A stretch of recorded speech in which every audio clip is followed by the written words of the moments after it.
ખરેખર શ્રદ્ધાનો અર્થ શું થાય?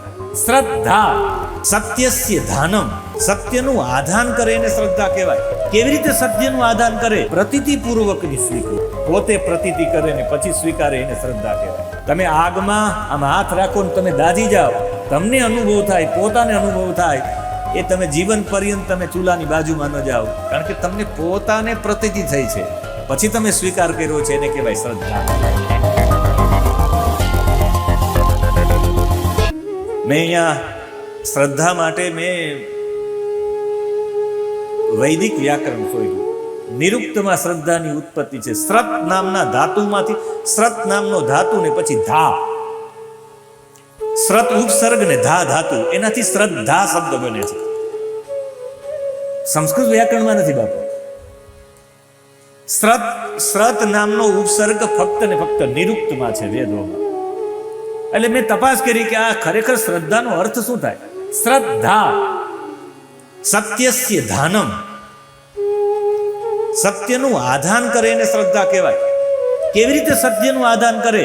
પ્રતીતિ પૂર્વકની સ્વીકૃતિ, પોતે પ્રતીતિ કરે ને પછી સ્વીકારે એને શ્રદ્ધા કહેવાય. તમે આગમાં આમ હાથ રાખો ને તમે દાઝી જાઓ, તમને અનુભવ થાય, પોતાને અનુભવ થાય, એ તમે જીવન પર્યંત તમે ચૂલાની બાજુમાં ન જાઓ, કારણ કે તમને પોતાને પ્રતીતિ થઈ છે, પછી તમે સ્વીકાર કર્યો છે, એને કહેવાય શ્રદ્ધા. આંતરિક અનુભૂતિ થાય ને તમે સ્વીકારો એને કહેવાય શ્રદ્ધા. કોઈ તમને કહે ને તમે એ સ્વીકારો એને વિશ્વાસ કહેવાય. કોઈ ગ્રંથના માધ્યમથી, કોઈ સંતના માધ્યમથી, કોઈના માધ્યમથી થાય ત્યારે એને વિશ્વાસ કહેવાય. હવે આપણે એમ થાય કે અંદરના ઈશ્વરને જોવો હોય તો કેવી રીતે ઓળખી શકાય? શ્રદ્ધા અને વિશ્વાસથી. તમે ગ્રંથોમાં વાંચ્યું વિશ્વાસ સાથે કે નાના ગ્રંથોમાં છે સાચું છે, અને પછી એ ગ્રંથોની અનુભૂતિ તમને અંદર થાય, શ્રદ્ધા. આનાથી અંદરનું પરમાત્મા ઓળખાઈ જાય. એનાથી મને કોઈ પૂછે તો મને કહેવાની ઈચ્છા થાય કે તમારી પાસે, તમે અનુભૂતિમાં કોઈ પણ વસ્તુ આવે તમારી, એ તમારી અનુભૂતિ કદાચ ખોટી પણ હોઈ શકે, તમારી અનુભૂતિ કાલ્પનિક પણ હોઈ શકે, પણ એ તમારી અનુભૂતિ જો શાસ્ત્રોમાં ક્યાંક વર્ણિત હોય તો સમજવાનું, શ્રદ્ધા અને વિશ્વાસ, તો તમારી વાત સાચી. મને ગમે એટલી અનુભૂતિ થાય, પણ જો શાસ્ત્રોમાં હું ન વાંચું, હું સ્વીકારું કે એ કાલ્પનિક હશે, ઉપરથી બેસાડેલી હશે. શાસ્ત્રોમાં ક્યાંક ને ક્યાંક તો વર્ણિત છે જ.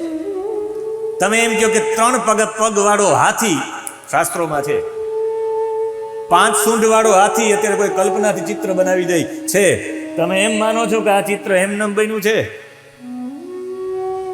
આ કલ્પિત નથી. આ કોઈ સમુદ્ર કિનારે રામજીને કોઈ આવી રીતે જોયા હશે, અને એનું વર્ણન છે કૈલાસમાં. રામજી ગયા એનું વર્ણન છે અધ્યાત્મ રામાયણમાં. આ કૈલાસનું સરોવર જોઈ લ્યો,